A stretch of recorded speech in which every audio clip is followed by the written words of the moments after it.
Pernahkah kau melihat seorang wanita yang tampak sempurna dari luar, bergaun mahal, tinggal di rumah megah, dikelilingi kemewahan? Tapi siapa sangka di balik semua itu, ia hanya seorang istri yang dibuang, dilukai, dan dihina berkali-kali. Namun malam itu, ia memutuskan untuk bangkit. Bukan demi cinta, tapi demi harga dirinya yang dirampas selama bertahun-tahun. Ketik di kolom komentar, kamu dari kota mana dan siapa nama tokoh favoritmu di cerita ini? Jangan lupa like, subscribe, dan nyalakan loncengnya. Karena yang klik tombol itu, insya Allah rezekinya dilancarkan dan hatinya dilapangkan. Amin ya robbal alamin. Pagi itu, matahari menyusup lembut ke balik tirai tipis jendela kamar utama. Dini berdiri di depan cermin besar, mengenakan gaun berwarna gading dengan potongan sempurna yang membalut tubuh langsingnya. Ia tampak sempurna, seperti yang selalu diharapkan banyak wanita. Namun, di balik senyumnya yang cantik, ada hati yang kosong, menganga tanpa cinta. Sudah bertahun-tahun Dini hidup sebagai istri Eza, seorang pengusaha sukses yang sering tampil di media. Rumah mereka bagai istana, lengkap dengan kolam renang pribadi, taman bunga luas, dan ruang makan yang memuat lebih dari 20 kursi. Mobil mewah silih berganti terparkir di garasi. Semua yang ia kenakan, mulai dari gaun desainer, perhiasan berlian, hingga parfum terbaik dari Paris, selalu bisa ia miliki tanpa pikir panjang. Tapi Dini tahu, hatinya tidak pernah benar-benar dimiliki. Eza jarang menatap matanya. Bahkan saat mereka duduk berdua di meja makan, hanya suara sendok garpu yang terdengar. Tidak ada obrolan ringan. Tidak ada tawa. Tak ada pelukan hangat saat Dini mencoba meraih tangan suaminya di malam hari. Eza selalu beralasan lelah, sibuk, atau harus menelepon rekan bisnisnya. Dini bukan wanita yang tinggal diam. Ia mulai bertanya-tanya, apa yang salah dengan dirinya? Ia memperbaiki semuanya. Kulitnya tetap kencang, tubuhnya terawat, rambutnya selalu tertata rapi. Ia rajin ke klinik kecantikan, membeli serum termahal, menjaga makan, olahraga, bahkan ikut kelas yoga. Namun, yang ia dapatkan hanya diam yang makin menusuk, tatapan yang kosong, sentuhan yang tak pernah ada. Suatu malam, Dini mencoba lebih dari biasanya. Ia mengenakan gaun satin merah menyala, menyambut Eza yang baru pulang kerja. Wangi parfum mahal memenuhi ruangan. Senyumnya tulus, penuh harapan. Tapi Eza hanya melirik sekilas. Baju itu terlalu mencolok, ucapnya singkat, sebelum melangkah menuju ruang kerja dan menutup pintu tanpa menoleh lagi. Dini berdiri mematung. Dadanya sesak. Ia merasa seperti bayangan di rumahnya sendiri. Seseorang yang hanya dilihat, tapi tak pernah benar-benar ada. Malam itu, ia memeluk dirinya sendiri. Berbaring membelakangi sisi ranjang tempat Eza biasa tidur, Dini menangis dalam diam. Ia bertanya dalam hati, apakah aku akan hidup seperti ini selamanya? Tapi ia belum tahu bahwa jawaban atas pertanyaan itu akan datang lebih cepat dari yang ia duga dalam bentuk yang akan menghancurkan segalanya. Pagi itu seperti biasa. Dini bangun lebih awal. Ia berjalan ke dapur, membuat secangkir teh hangat, lalu duduk di kursi rotan di teras belakang. Udara segar menyelimuti tubuhnya, tapi hatinya tetap berat. Pandangannya kosong menatap kolam ikan yang tak pernah ia urus sendiri, seperti hidupnya, dipenuhi keindahan yang terasa asing. Eza belum bangun. Ia selalu tidur larut, entah karena urusan kantor atau alasan lain yang mulai sulit Dini percaya. Saat ia masuk kembali ke dalam rumah, suara notifikasi dari ponsel Eza yang tergeletak di meja ruang makan membuat langkahnya terhenti. Bukan niat mengintip, tapi layar yang menyala menampilkan nama asing, Oranjan. Sebuah pesan pendek terbaca jelas. Aku rindu. Kapan kita bisa bertemu lagi? Jantung Dini seakan berhenti berdetak. Tangannya gemetar. Pesan itu tidak panjang, tapi cukup untuk membuat dunianya runtuh. Ia hanya berdiri, memandangi layar yang tiba-tiba terasa seperti neraka kecil di genggamannya. Dalam benaknya, potongan-potongan ingatan menyeruak. Tatapan dingin Eza. Penolakan yang berulang. Wangi parfum asing di kerah bajunya. Bekas lipstik samar di kemeja putih yang katanya baru dibeli. Dini merasa perih. Tapi yang paling menyakitkan adalah kesadaran bahwa selama ini bukan dirinya yang kurang menarik. Bukan dirinya yang tak layak dicintai. Pernikahan ini, sejak awal ternyata tidak pernah benar-benar berarti bagi Eza. Dini berjalan perlahan menuju kamar, menutup pintu dan berdiri di depan cermin. Matanya menatap pantulan dirinya dengan pandangan kosong. Di balik kulit mulus dan tubuh sempurna yang ia jaga bertahun-tahun, kini berdiri seorang wanita yang tak lagi yakin pada dirinya sendiri. Siang harinya, Dini tetap menjalani rutinitas. Ia pergi ke salon, tersenyum kepada stylist, pura-pura tertawa ketika ditanya kabar. Tapi hatinya masih tertinggal di rumah, bersama pesan singkat yang telah menghapus semua harapannya. Malam tiba. Eza pulang lebih lambat dari biasanya. Ia masuk ke rumah dengan wajah lelah namun tanpa rasa bersalah. Dini sudah menunggunya di ruang tamu. Lampu sengaja ia redupkan, menciptakan suasana yang tenang tapi dingin. Di atas meja, ia meletakkan ponsel Eza yang tadi ia pindahkan diam-diam. Layar terkunci, tapi Dini tahu, yang ia simpan bukan hanya sebuah pesan, melainkan bukti dari luka yang tak bisa ditutup lagi. Eza mematung melihatnya. "Ada apa?" tanyanya datar, meletakkan kunci mobil di meja. Dini tidak menjawab. Ia hanya menatap suaminya dalam diam, lalu menggeser ponsel itu pelan ke arahnya. Video.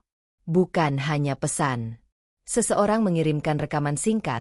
Eza sedang duduk di sebuah restoran mewah, tertawa bersama wanita yang sama, tangannya melingkari pinggang wanita itu dengan lembut. Sungguh lembut. Jauh lebih lembut daripada yang pernah Dini rasakan darinya. Eza menyipitkan mata, lalu mendengus. Itu cuma teman lama. Teman? Dini nyaris tertawa, tapi tidak ada suara yang keluar dari tenggorokannya. Ia hanya memandang suaminya dan berkata pelan, "Teman yang kau cium di depan umum." Suasana jadi sunyi. Eza tidak membantah. Ia hanya mengangkat bahu. Kali ini, air mata Dini tidak jatuh. Yang ada hanya kemarahan yang mendidih pelan, diam-diam, menyebar ke seluruh dadanya seperti api yang menunggu waktu untuk membakar habis semuanya. Dalam hati, Dini mulai merasakan sesuatu yang belum pernah ia izinkan tumbuh sebelumnya. Dendam. Beberapa hari setelah malam itu, Dini berjalan dalam kehampaan. Ia masih berada di rumah yang sama, tidur di ranjang yang sama, bertemu Eza setiap pagi dan malam. Tapi tak satupun percakapan yang menyentuh hati. Eza bertingkah seolah tak terjadi apa-apa. Ia tetap pulang terlambat, tetap tak menatap Dini ketika berbicara, dan tetap menganggap wanita yang bersamanya dalam video itu hanya teman lama. Dini mencoba mengatur napas, menahan diri untuk tidak meledak. Tapi rasa sakit itu terus menggumpal. Pada suatu malam, Dini mengenakan gaun biru tua yang anggun.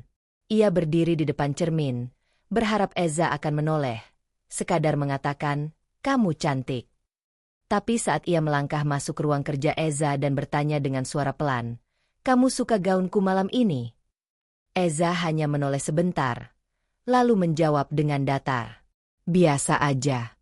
Kamu terlalu berusaha." Hati Dini runtuh. Tapi bukan karena jawaban itu, melainkan karena ia sadar, tak peduli sekeras apa ia mencoba, Eza takkan pernah peduli. Ia hanya akan menganggapnya sebagai beban, sebagai hiasan rumah yang sudah usang. Malam itu, saat mereka berdua berada di kamar, Dini memberanikan diri. Ia menatap Eza dalam diam. "Kapan terakhir kali kamu mencintaiku?" bisiknya. Eza tidak menjawab. Dan justru keheningan itu lebih menyakitkan dari kata-kata manapun. "Aku berusaha terlihat cantik untukmu. Aku menjaga diriku. Tapi kau tetap tidak melihatku," lanjut Dini, suaranya mulai bergetar. "Aku tidak pernah meminta semua itu," sahut Eza ringan. "Kamu yang terlalu lebay." Perkataan itu menampar hati Dini lebih keras dari apapun yang pernah ia rasakan. Namun tamparan yang sesungguhnya terjadi hanya beberapa detik kemudian. Saat Dini dengan gemetar mengatakan, "Kamu sudah berubah, dan aku berhak tahu apa yang sebenarnya terjadi." Eza mendekat. Sorot matanya dingin. "Kamu terlalu banyak tanya, Dini." Tanpa aba-aba, sebuah tamparan kasar mendarat di pipi Dini. Waktu berhenti. Tubuhnya terdorong ke samping. Dunia berputar sesaat. Ia terdiam. Tak percaya. Tak pernah dalam hidupnya Eza menyentuhnya seperti itu. Ia menggigit bibir, meraba pipinya yang mulai memerah. Matanya berkaca-kaca. Tapi Dini tidak ingin menangis. Ia mengangkat wajahnya perlahan. Menatap pria yang dulu ia cintai. "Sekarang kamu bukan hanya menghina aku, tapi juga menyakitiku." Eza tidak menjawab. Ia hanya berjalan keluar kamar, meninggalkan Dini yang masih berdiri mematung. Dalam keheningan kamar, Dini mengambil cermin kecil dari meja rias. Ia melihat wajahnya sendiri, pipinya yang bengkak, matanya yang lelah, tapi juga sorot baru yang muncul. Sorot yang tak pernah ia sadari sebelumnya. Sorot perlawanan. Dan di saat itulah, Dini tahu, sesuatu dalam dirinya telah berubah. Ini bukan lagi tentang cinta. Ini tentang harga diri yang telah diinjak-injak. Dan ia bersumpah, ini tidak akan berakhir seperti ini. Pagi hari setelah insiden tamparan itu, Dini meninggalkan rumah tanpa berkata sepatah kata pun. Pipinya masih terasa nyeri, bukan hanya karena tamparan Eza, tapi karena luka yang lebih dalam, luka batin yang selama ini ia tahan dalam diam. Ia berjalan kaki menuju rumah sakit terdekat. Bukan karena fisiknya tak sanggup, tapi karena hatinya sudah terlalu lelah untuk menyetir, untuk berbicara, bahkan untuk berpura-pura. Ia masuk ke unit perawatan umum, dan seorang perawat segera menghampirinya, menyarankan ia ke ruang pemeriksaan cepat. Tak lama, seorang dokter muda masuk. Namanya Dokter Damara. Usianya mungkin awal 30-an. Wajahnya tenang, matanya lembut, dan senyumannya tidak memaksa. Sejak awal, ia tidak bertanya dengan tuduhan. Ia hanya menyapa dengan hangat. "Selamat pagi, Bu Dini. Saya Dokter Damara. Boleh saya bantu periksa lukanya?" Dini hanya mengangguk. Ia belum siap bicara. Tapi cara Damara menyentuhnya, cara ia mengusap antiseptik di pipinya yang memerah, membuat Dini ingin menangis. Bukan karena sakit, tapi karena hangatnya empati yang sudah lama tidak ia rasakan dari siapapun, terutama dari suaminya sendiri. "Kalau Anda merasa nyaman, Anda bisa cerita kapanpun siap," ujar Damara pelan. Air mata itu akhirnya jatuh. Bukan karena luka, tapi karena akhirnya Dini merasa seperti manusia kembali. Seperti wanita yang pantas dihargai, bukan sekadar pelengkap rumah mewah. Ia menggeleng pelan, lalu berusaha tersenyum. "Terima kasih, Dok," ucapnya lirih. Itu saja. Tapi dalam dua kata itu, terkandung beban bertahun-tahun yang akhirnya mendapat tempat untuk bersandar. Setelah selesai dirawat, Dini duduk sebentar di ruang tunggu. Ia merasa ringan, seperti baru saja menaruh karung yang terlalu berat dari pundaknya. Ia tak tahu apa yang membuat Damara berbeda. Mungkin karena caranya bicara. Mungkin karena tidak ada penilaian dalam tatapannya. Beberapa hari setelah itu, Damara mengirimkan pesan singkat. Bukan pesan basa-basi, tapi penuh perhatian. "Sudah makan, Bu Dini? Semoga hari ini lebih baik." Pesan itu membuat Dini terdiam. Ia membaca ulang beberapa kali.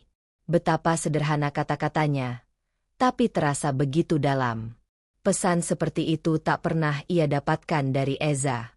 Bahkan dalam tahun-tahun awal pernikahan mereka, Eza tak pernah bertanya apakah ia sudah makan atau tidak. Hari-hari berikutnya, Damara tetap mengirim pesan. Tidak setiap jam, tidak berlebihan, tapi konsisten. Dini merasa ada ruang kosong dalam hatinya yang perlahan mulai terisi. Bukan karena cinta baru, tapi karena pengakuan bahwa ia masih berharga sebagai manusia. Suatu malam, setelah makan malam sendirian di rumah, Dini duduk di balkon. Angin berembus pelan. Langit berawan. Ia menatap layar ponselnya, lalu tanpa ragu membalas pesan Damara. Terima kasih, Dok. Saya baik.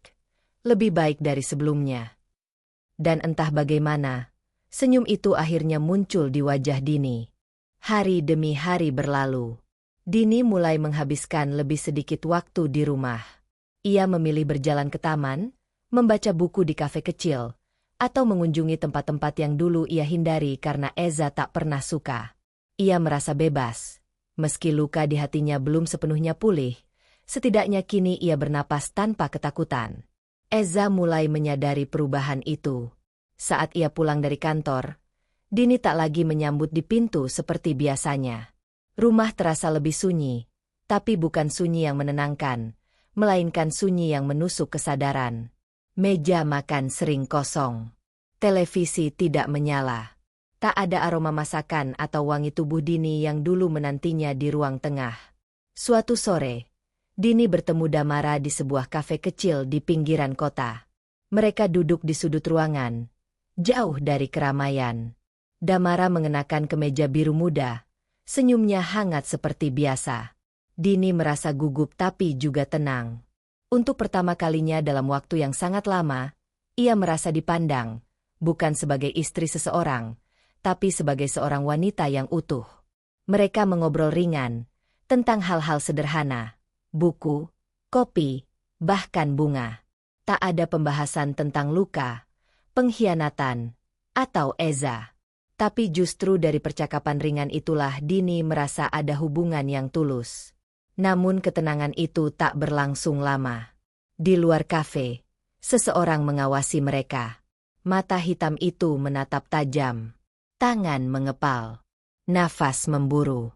Dan sebelum siapapun menyadari, Eza melangkah masuk, menghampiri meja mereka dengan langkah besar. "Jangan dekati istriku," bentaknya kepada Damara.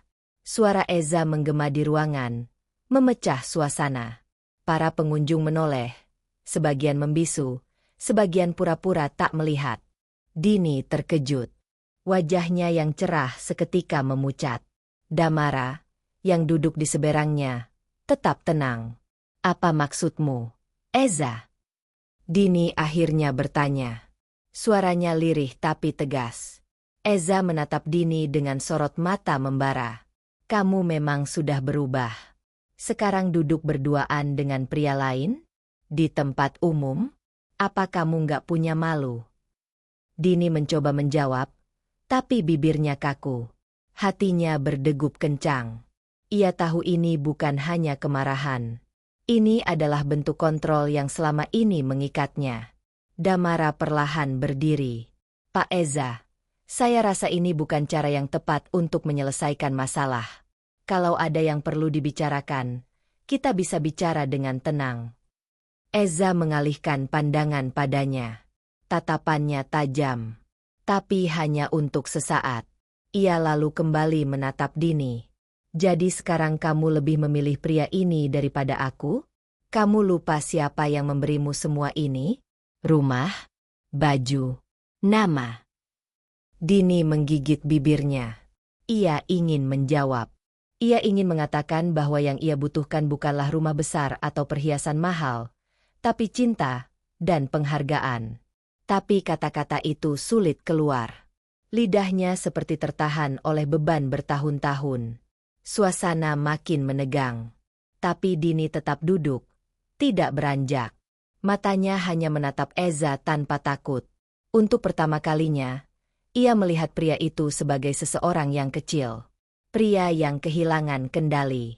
Pria yang mulai panik karena sesuatu yang dulu ia remehkan, kini berani berkata tidak. Eza akhirnya berkata, "Kamu pikir kamu bisa hidup tanpa aku?" Dini mengangkat dagunya, menatap tajam suaminya. "Aku tidak pikir. Aku tahu aku bisa." Setelah pertemuan panas di kafe, Eza berubah. Tapi bukan menjadi lebih lembut. Justru ia semakin kasar, semakin dingin. Rumah yang dulunya terasa seperti sangkar emas kini benar-benar jadi penjara tanpa suara.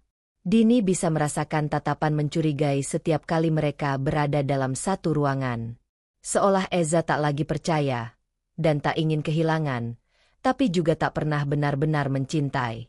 Malam itu, Dini duduk sendiri di ruang tamu. Lampu sengaja ia redupkan. Jendela terbuka setengah, membiarkan angin malam masuk dengan pelan. Ia menatap layar ponselnya. Ada pesan baru dari Damara. Saya tahu mungkin ini berat, tapi apapun pilihanmu, kamu berhak bahagia. Aku percaya kamu kuat. Air mata Dini menitik pelan. Bukan karena lemah, tapi karena ia merasa dilihat, dipahami. Pesan itu bukan ajakan, bukan rayuan, tapi sebuah pengakuan bahwa hidupnya bukan milik siapapun selain dirinya sendiri. Pintu terbuka. Eza masuk. Kali ini tidak marah, tidak berteriak, justru terlalu tenang. Ia duduk di kursi seberang Dini, menatap wanita yang selama ini ia abaikan. Aku datang bukan untuk minta maaf, ucapnya langsung. Aku datang untuk memberi pilihan. Dini mengerutkan alis. Pilihan? Tanyanya dingin. Eza mencondongkan tubuh. Aku tahu kamu dekat dengan dokter itu. Aku tahu kamu bisa saja pergi. Tapi kamu juga tahu, hidup yang aku berikan ke kamu tidak bisa digantikan begitu saja. Kamu bisa kembali ke tempatmu, memulai dari nol. Atau apa? Potong Dini. Atau kamu kembali padaku. Bukan sebagai istri yang lemah, tapi sebagai wanita yang tahu betapa berharganya posisinya di sisiku. Kita bisa mulai dari awal. Tapi kamu harus lupakan semua kejadian kemarin. Lupakan dokter itu. Lupakan niat pergi. Suara Eza tenang. Terlalu tenang. Dini terdiam. Dalam kepalanya, ribuan kenangan berdentuman. Semua luka, semua malam sunyi, semua kata-kata yang menusuk. Dan sekarang, Eza menawarkan sesuatu yang menyerupai pengampunan, padahal selama ini dialah pelaku utama. Aku tidak butuh pilihan darimu, jawab Dini akhirnya. Karena aku sudah memilih. Eza sempat tersenyum miring. Apa? Mau pergi? Menjadi wanita biasa? Hidup sederhana? Bersama lelaki biasa? Dini berdiri. Aku lebih baik jadi wanita biasa yang bahagia, daripada istri dari pria luar biasa yang tak pernah bisa mencintaiku. Eza bangkit. Langkahnya cepat. Nadanya berubah kasar. Kamu pikir hidup semudah itu, Dini? Setelah semua yang kuberikan, kamu akan kembali padaku. Cepat atau lambat. Dini tidak mundur. Ia menatap Eza dengan sorot mata yang baru. Sorot perempuan yang menemukan dirinya kembali. Tidak. Eza, aku tidak akan kembali. Karena aku sudah menemukan sesuatu yang tidak pernah aku dapatkan darimu. Harga diri. Eza tercekat. Mulutnya terbuka. Tapi tak ada kata yang keluar. Ia tidak mengenali wanita di hadapannya. Wanita yang dulu pasrah kini berdiri tegak. Mata yang dulu basah kini tajam. Dan sebelum Eza bisa merespons, Dini berjalan meninggalkan ruang tamu. Langkahnya perlahan, tapi pasti. Setiap detik, setiap hentakan kaki, seperti serpihan rantai yang terlepas satu persatu dari tubuhnya. Malam itu, ia tidak membawa banyak barang. Hanya tas kecil dan ponsel. Tapi ia membawa seluruh keberanian yang selama ini ia kumpulkan dalam diam. Pintu rumah tertutup perlahan di belakang Dini. Tidak ada tangisan, tidak ada drama. Hanya sunyi yang memeluknya erat. Seperti menyadari betapa lama ia hidup dalam bayang-bayang lelaki yang tak pernah benar-benar mencintainya. Langkah Dini membawa tubuh dan jiwanya menuju sesuatu yang asing. Kebebasan. Udara malam terasa dingin, tapi tidak menggetarkan. Justru menguatkan. Ia tahu jalan di depannya tidak akan mudah. Tapi untuk pertama kalinya dalam bertahun-tahun, Dini tahu arah langkahnya. Ia tinggal sementara di apartemen kecil yang disediakan oleh seorang teman lama. Bukan tempat mewah, tapi cukup tenang, cukup aman. Di sanalah Dini mulai memetakan kembali hidupnya. Setiap pagi, ia duduk di dekat jendela, memandangi langit dan menuliskan isi hatinya dalam jurnal kecil. Ia menulis tentang rasa sakit, tentang amarah, tentang kerinduan, tapi juga tentang keberanian dan rasa damai yang perlahan tumbuh. Damara masih hadir. Bukan sebagai pelarian, tapi sebagai seseorang yang hadir tanpa paksaan. Ia tak pernah menanyakan kapan Dini siap, atau apakah mereka akan jadi lebih dari sekadar teman. Yang ia lakukan hanyalah hadir, dengan perhatian, dengan kesabaran, dan dengan senyum yang tak pernah menuntut. Suatu malam, setelah makan malam bersama di kafe yang sama, Damara mengantar Dini pulang. Saat mereka tiba di depan pintu apartemen, keduanya berdiri dalam diam. "Dini," ucap Damara pelan, "aku tidak akan memaksa. Aku tahu kamu masih berjuang. Tapi aku juga ingin kamu tahu, kamu tidak sendirian." Dini menatap mata Damara. Mata yang jujur, yang tak menyimpan maksud tersembunyi. Ia tidak menjawab dengan kata-kata, hanya mengangguk, lalu membuka pintu dan masuk. Tapi senyum kecil di bibirnya malam itu lebih jujur dari semua senyum yang pernah ia berikan selama hidupnya bersama Eza. Namun ketenangan itu terganggu beberapa hari kemudian. Eza muncul di depan apartemennya. Ia berdiri di lorong, mengenakan jas mahal, wajahnya penuh emosi yang tak bisa dibaca. Dini membeku. Sekilas, ia seperti melihat bayang-bayang masa lalu yang datang menagih kembali jiwa yang telah ia bebaskan. "Aku ingin bicara," kata Eza. Suaranya berat tapi bukan marah, lebih seperti ancaman yang dibalut kepura-puraan. Dini tetap berdiri di ambang pintu. "Tentang apa lagi, Eza? Masih belum cukup kau tinggalkan rumah begitu saja? Sekarang kamu tinggal di tempat sempit seperti ini? Apa kamu pikir kamu bisa hidup tenang tanpa aku? Kamu tidak punya hak untuk datang dan mengintervensi hidupku lagi." Eza tertawa kecil, tapi tawa itu hampa. "Kau masih istriku." Dini menatap tajam. "Kau kehilangan hak atas diriku sejak kau menamparku dan menyebutku wanita tua yang membosankan." Suasana membeku. Lorong apartemen yang sunyi hanya dipenuhi suara napas yang berat. "Aku bisa memberimu segalanya, Dini. Kembali padaku. Kita mulai dari awal. Tapi dengan syarat. Jangan pernah dekati dokter itu lagi. Aku tahu kamu suka padanya." Dini menggeleng. "Bukan tentang dia. Ini tentangku. Tentang hidup yang ingin aku pilih. Tanpa kamu." Eza menatapnya dalam-dalam. Sorot matanya tidak lagi penuh kebencian, tapi kehampaan. Ia tahu, kendalinya telah hilang. Ia tahu, wanita yang berdiri di depannya bukan lagi Dini yang dulu. "Aku menyesal." Dini menghela napas panjang. "Penyesalanmu tidak mengubah apa-apa." Ia menutup pintu perlahan. Tidak dengan kemarahan, tapi dengan keteguhan. Dan di balik pintu itu, untuk pertama kalinya sejak lama, Dini menangis. Tapi bukan karena hancur, melainkan karena tahu ia akhirnya berhasil melepaskan. Beberapa minggu berlalu sejak pertemuan terakhir dengan Eza. Dini tak pernah lagi menerima pesan atau kunjungan darinya. Sunyi itu kembali menyelimuti hari-harinya. Tapi kali ini terasa berbeda. Bukan sunyi yang menakutkan, melainkan sunyi yang memberi ruang. Ruang untuk menata kembali luka, merangkai ulang dirinya yang pernah hancur. Ia mulai mengikuti kelas menulis, mencoba menyalurkan segala sesak lewat cerita.